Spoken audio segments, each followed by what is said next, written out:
Tuan-tuan, ini bukan dendam. Rasulullah bukan manusia yang berdendam dengan orang.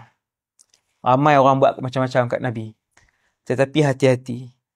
Ketika mana satu orang yang baik dan orang yang mulia, dulu pernah baik dengan kita, sangat baik, tiba-tiba kita memusuhi dia di atas satu je kekhilafan yang dia buat. Dan Nabi tak buat khilaf apa-apa. Nabi cuma bawa Islam.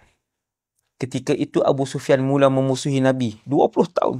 Tidak ada peperangan kecuali Abu Sufyan bin Haris inilah yang akan menjadi perancang utama ke atas Islam. Perang. Dia yang akan merancang untuk menyerang Islam. Perancang utama.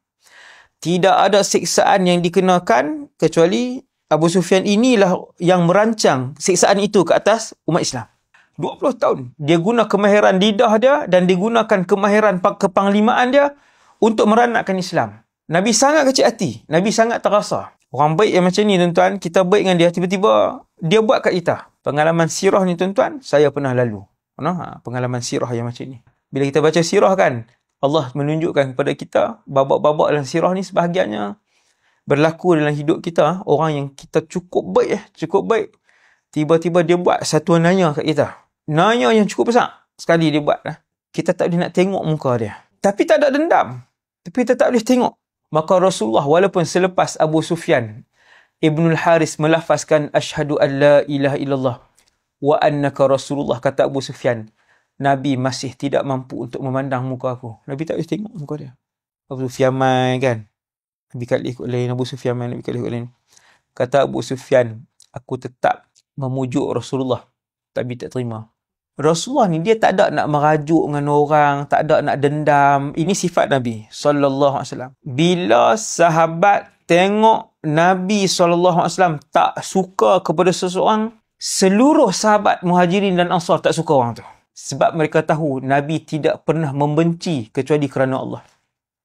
Orang curi duit Nabi, orang aniaya keluarga Nabi, orang fitnah Nabi, orang burukkan Nabi, Nabi tak ada dendam. Tapi kalau Nabi jadi tak suka, Nabi jadi berpaling, ada sesuatu. Jadi Abu Sufyan dia jadi tak ada arah. Dia jadi tak ada arah. Waktu tu dia ada rasa nak masuk Islam. Sampai di satu tempat bernama Juhfah. Juhfah ni lebih kurang 150 km daripada Mekah. Mereka dirikan kemah untuk Rasulullah. Kata Abu Sufyan, aku berdiri di depan kemah dengan anak aku. Aku tunggu Rasulullah. Tapi bila Nabi keluar daripada kemah tu, aku melihat Rasulullah tidak memandang kepada aku. Nabi pandang kot lain. Sallallahu alaihi wasallam. Tuan-tuan, 20 tahun. Dulu kawan baik. Yang tu sepupu kita. Kita masuk rumah mak dia, ayah dia. Dia masuk rumah ayah kita. Kita kawan merapat dengan dia. Tiba-tiba 20 tahun dia jadi musuh. Kata Abu Sufyan, Nabi tak tengok aku. Waktu itulah aku sebut kepada orang ramai.